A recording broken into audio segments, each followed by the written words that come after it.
Dili sila makasabot kay hangtod niining adlaw, ang ilang mga salabutan gitaptapan gihapon sa maong taptap samtang magbasa sila sa mga basahon sa daang kasabutan. To spiritual blindness, ito yung pinag-aralan ko po ngayon, spiritual blindness po. Dili sila makasabot kay hangtod niining adlaw, taptap 'no, sa ilang salabutan.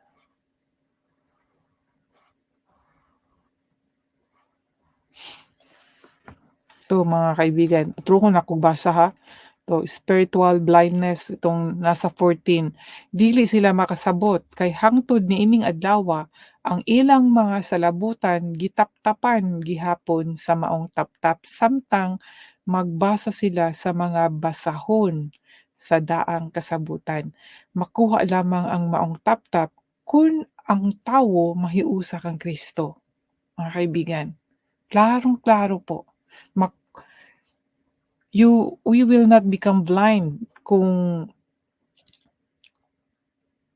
we are one in Christ, yung gano'n mga kaibigan. Hmm,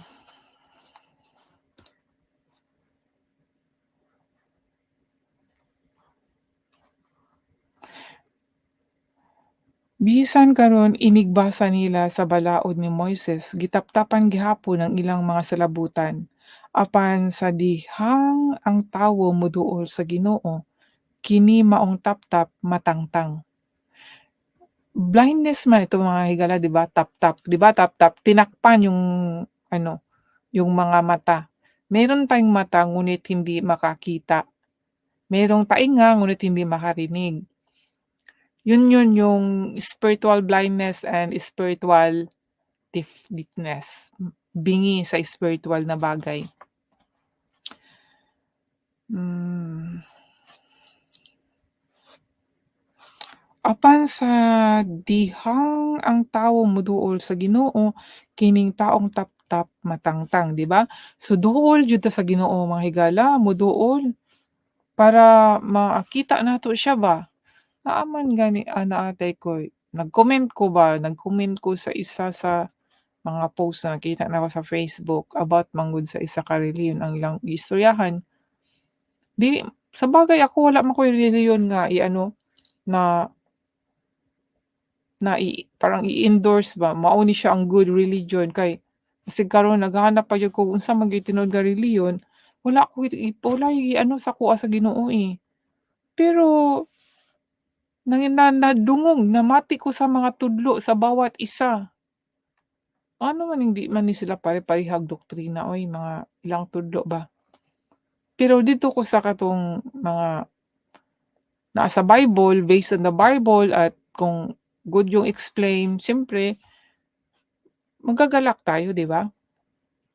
Ang importante kung unsang giingon dinhi nga moduol ta sa Ginoo, mosalig ta sa Ginoo, magbag-o ta, ato ang tuohon si Hesukristo nya daygod nato para mawala ang taptap sa atong mga matang mga higala. Makuha lamang ang mga taptap kun ang tawo mahiusa kang Kristo. So si Jesus Christ lang ang paraan 'no, the way. Kaya nga sabi niya, eh, "I am the way, the truth, and the life." Siya ang kamatuoran. Um, Nabasa na ako diri sa ano, sa 1 John chapter 1 verse 6. Kauban gyapon ni siya sa mga blindness 'no, kay ang pinag-aralan ko po ngayon mga kaibigan, itong sa blindness po, na bakit ang tao hindi nakakakita ba tungkol sa Diyos, hindi sila nakakaunawa. Kaya ito po yung mga verses na pinag-aralan ko, i-share ko po itong sa 1 John chapter 1 verse 6. 1 John, ang ingon dinhi.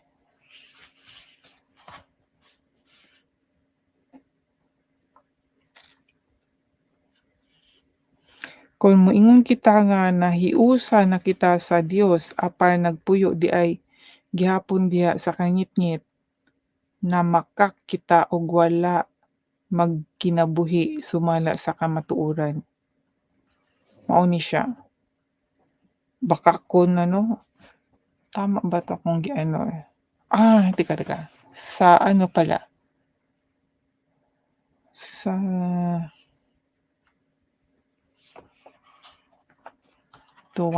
sa John chapter 9. John chapter 9 ba yun?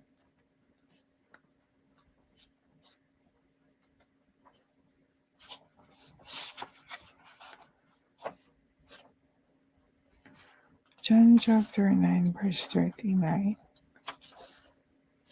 Ito ba yun?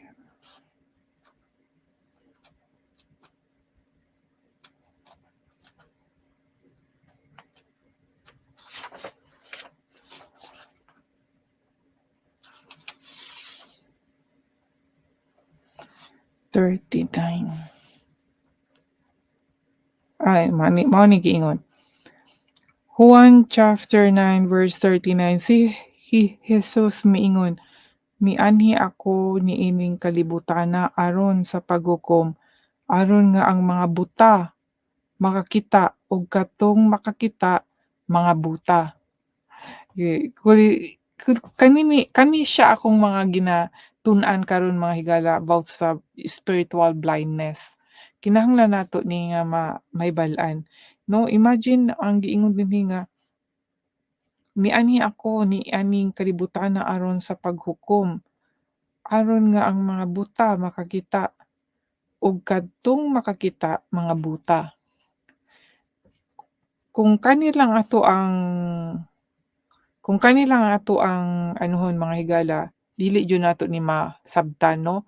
So, ang akong advice gyud nga basahon nato ning dinhi kaning chapter 9 of John, kay bahin ni siya sa buta,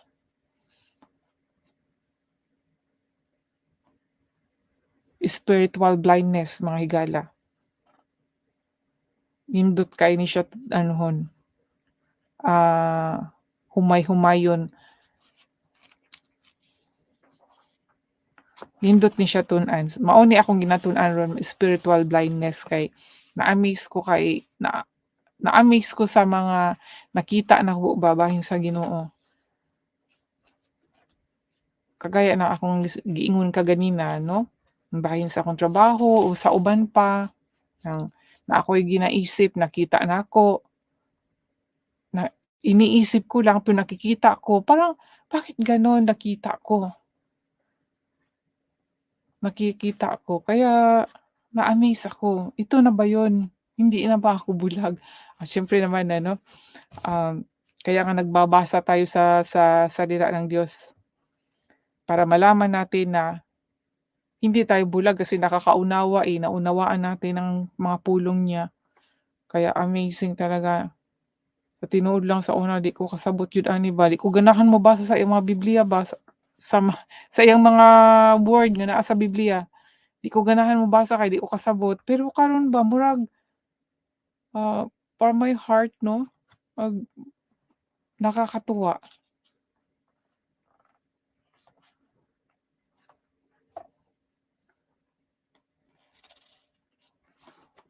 nakakatuwa ang salita ng Diyos. Nindot kaayo siya kay masig one verse lang siya, 'no, daghan na kakaayog mahimong istorya. Mao na akong napansin na puwede na, one verse lang pero puwede nimo siya anon kung masabtan, ha, kung masabtan nato. Pero naa po tay dili pod masabtan, nya kung dili nato masabtan siyempre kay tao ra ta, ato jud pangayoon sa Ginoo nga ipasabot niya. Karon naa man po'y mga instrumento ang Ginoo, sa ubang tao puwede nato madungog. Kung halimbawa naa tay di nasabtan sa atong gibasa, pangayoon nato, "Lord unsa man ni, ipasabot ni sakoa." Dili si Lord mismo ang maano, usay sa pagbasa nimo di nimo masabtan, sa ubang tao madungog nimo kay may magmensahe, mao nang ma-amaze ka, makaingon jud ka sa in my experience, nga Hala si Lord grabe amazing kaayo. Mao man ni akong gipangayo sa iya nya nganong maning nadungog na ko ni sa ubang tao. Mao na ang Ginoo makig-istorya nato in many different ways. So, kung you are not spiritual blindness, madungog nimo siya masig-asa. Kay mao na akong na-experience nya i-share lang pud nako nga kung na-experience nako ma-experience jud pud ninyo. Tanan gud ni sa tanang tao gud ni mga higala, kay mao gud ang gusto sa Ginoo nga mahibal-an nato iyang pulong, nga di nato dapat hadlukan. Kay ako bitaw maisip nako, ngano man ni 'no, ang mga tao sa karon ha, ngano man ni 'no ang mga tao 'pag ang tao magsulti bahin sa pulong sa Ginoo is ingnon nila nga nabuang-buang naman na siya. Pero ngano man ang mga tao nga daghan kayo ba sa TikTok, sa mga reels, nagsayaw na unya halos na ang uban bold o mura kanang unsa na ilang katawa dili gyud maayo para sa kuha ba, na something different. Mao nay maano sa kuha, pero katawa na nila mao nay makaingon nila nga, "Nagpawala ka sa akong stress. Ikaw gyud ang na ako'y kapungot ron, nawala akong kapungot, nalipay ko kay nagita ta ka ba, nagpatawa ka." That is not basta sa kuha ha, I don't judge pero dili man jud na mao ang makapahimuot. Kahit dili naman sa kalibutan, 'pag wala na siya 'di malungkot ka na naman. Pero testingin kung ang Ginoo ang imuhang kahimutan, maski asa ka mura kag naa ka sa cloud nine, mao na siya mga higala. Cloud nine ang imong maramdaman makaingon kag, amazing man ni joy ba, yung joy walang kahit mabigat yung trabaho mo hindi mo maramdaman dahil masaya ka deep inside. Kaya amazing doon mo maano, amazing talaga si Lord. Yan po yung mga kaibigan, kaya yun ang kaibahan. Yun ang kaibahan ng mundo at sa spiritual na bagay 'no. Kaya nga sa mundong ito dalawa talaga ang isa lang ang pagpipilian natin, yung, sa flesh or sa spiritual 'no. At mababasa din natin 'yan kaya tuloy-tuloy po tayo sa pagbasa.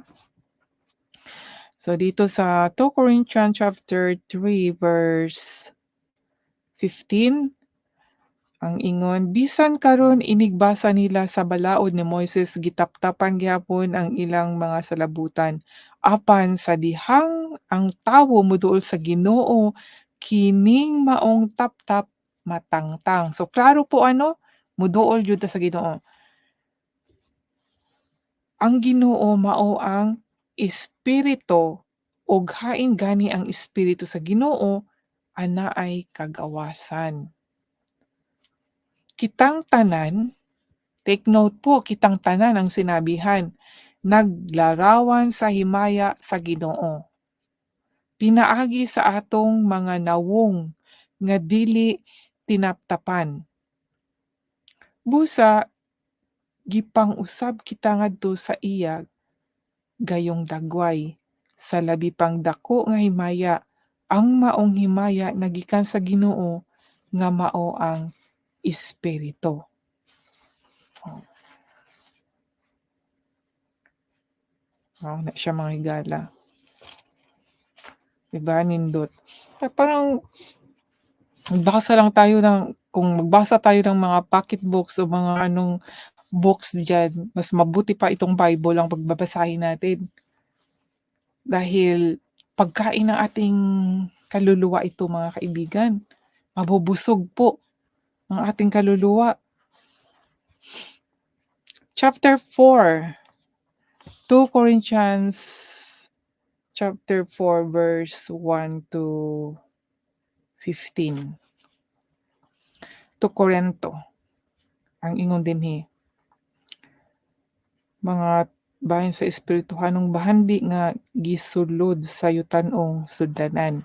Busa wala kami kawad-i sa kadasig kay ang Dios sa iyang kaluoy naghatag man kanamo niining maong pagpangalagad. Gisalikway namo ang tanang tinago ug makaulaw makaulaw makaulawng mga buhat, makaulaw nga buhat. Kabalo naman mo 'no kung unsa ang makaulaw nga buhat. Wala kami manlimbong o magtuis sa pulong sa Dios. Nagkinabuhi kami diha sa kahayag sa kamatuoran atubangan sa Dios ug among gipaningkamutan nga ang mga tawo walay ikasaway kanamo. Kay kun wala hisabti ang maayong balita nga among giwali, ang wala makasabot niini kadturang wala mga luwas. Take note mga higala, ang wala mga luwas, wala dili makasabot sa pulong sa Ginoo. So, wala pa naluwas ang katong wala kasabot. 'Pag magbasa ingon la wala, di man mi kasabot ani oy. Magbasa og Biblia na mag-inusara di kasabot. So, ibig sabihin wala pa mga nangaluwas kay mao pa ingon dinhi. Kay kun wala hisabti ang maayong balita nga among giwali, ang mga makas ay, utrohon ako basa mga higala.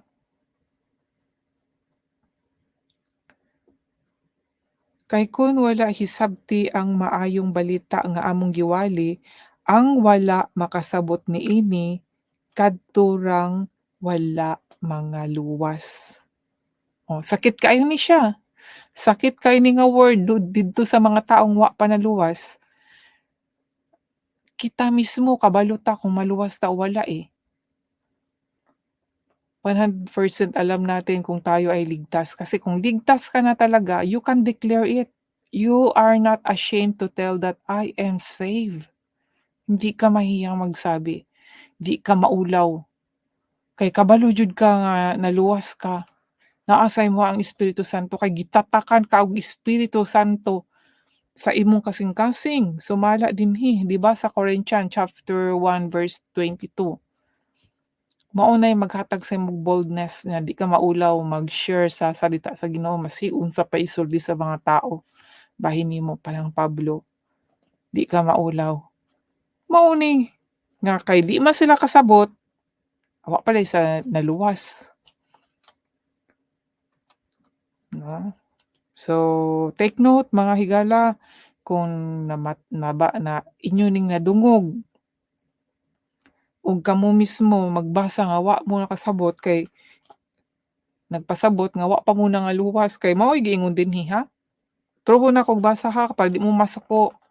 Ang ingon dinhi sa 2 Corinto chapter 4 verse verse 3. Kay kun wala hisabti ang maayong balita nga among giwali, ang wala makasabot niini kadturang wala mga luwas. So, wala pa na luwas kaya daming Christian pero dami ring hindi nakakaunawa. So, 'yan ang evidence. Kamo na i-highlights ko muna kay i-share ko po ito mamaya.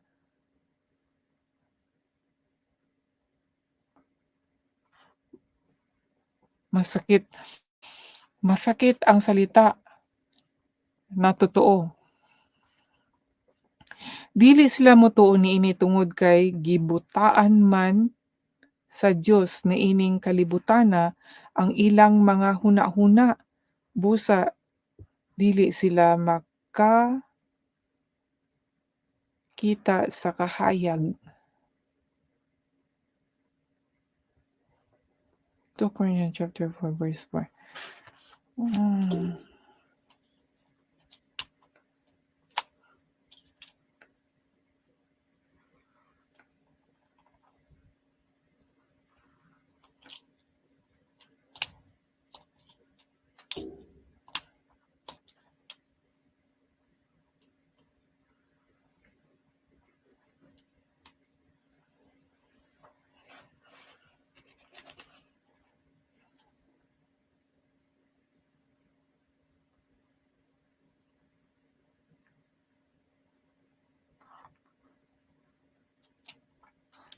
Dili sila motuo niini tungod kay gibutaan man sa Dios niining kalibutana ang ilang mga hunahuna.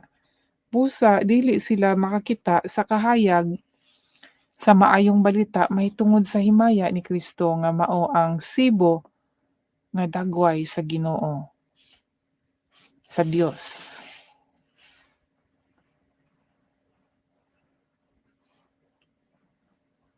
O kay gibutaan man, gibutahan sa ano, kaaway sa Ginoo ba, kaning Dios diri sa kalibutan, mao nga di makita ang himaya ni Kristo.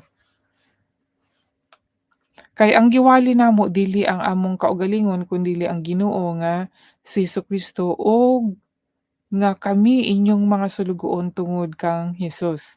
Ang Dios nga moingon gikan sa kangitngit mudan-ag ang kahayag.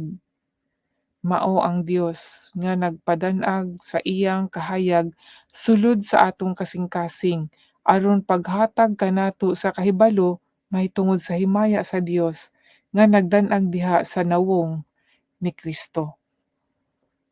Apan kami nagbaton niining espirituhanong bahandi nahisama sa mga kulon nga hinimo gikan sa lapok aron sa pagpakita nga ang labing dakong gahom iya sa Dios ug dili amoa.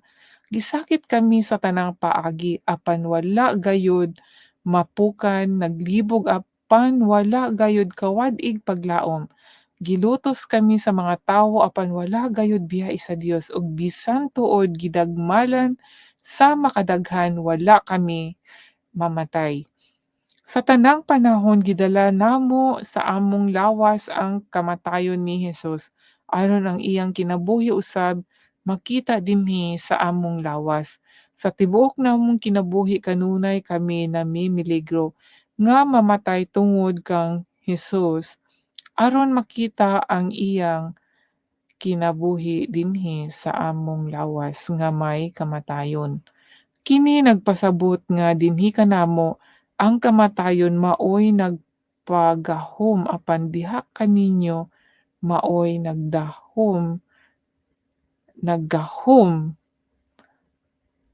Kini nagpasabot nga dinhi kanamo ang kamatayon maoy naggahom apan diha kaninyo maoy naggahom ang kinabuhi. Ang kaluwasan nag-ingon, "Misulti ako tungod kay mituo man ako." Sa samang diwa sa pagtuo. Misulti usab kami tungod kay mituo man kami, kay nasayod kami nga ang Dios nga nagbanhaw sa Ginoong Hesus, nagbanhaw usab kanamo uban kang Kristo, ug iya kaming dad-on uban kaninyo di ngadto sa iyang atubangan. Gibuhat kining tanan alang kaninyo ug sa makadaghan ang mga tawo nga makadawat sa grasya sa Dios, mulabi kadaghan ang mga pag-ampo sa pasasalamat alang sa himaya sa Dios.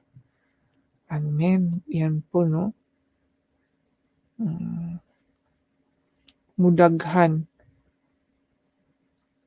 kung maraming naligtas, maraming nabubuhay muli, marami ang magpapasalamat, marami ang magsamba 'no sa Panginoon. Yung totoong pagsamba po. Dahil God is looking the true worshipper, 'di ba? Ayon sa John chapter 4 verse 23.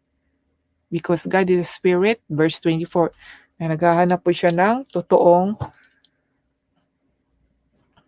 worshipper, totoong sumasamba sa kanya. Hindi lang po yung tumatawag na hanggang bibig lang. So pagpatuloy tungod niini wala gayud kami kawad-ig kadasig. Wala kawad-ig kadasig. Ako din po hindi po ako tungod niini wala gayud kami kawad-ig pagdasig.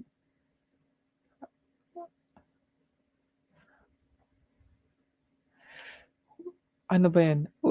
Hindi nawad-an og kadasig, dasig lang gihapon ano? Parang ako po, hindi hindi rin po ako nawad-an. Wala ako nawad-an og wala, wala gayud kami kawad-ig kadasig. Nagdasig lang gyapon bisag nag-anam nagkahago ang among lawas, ang among espiritu gilig-on adlaw-adlaw, amen. Kaya po, ako din po, parang gano'n ano, ako din po, kahit wala pong pumupunta dito sa live ko na nag-share ako sa salita ng Diyos, hindi po 'yun ang dahilan para mawad-an ako kadasig. Magdasig lang gyapon ako kay para man sa akoang espiritu, kaluluwa, my soul, and for the Lord na yung gratefulness ko kay Lord dahil niligtas niya po ang aking soul. Kaya itong soul ko po ngayon ay nagdasig sa pag-share sa salita ng Diyos. Kaya tama nga,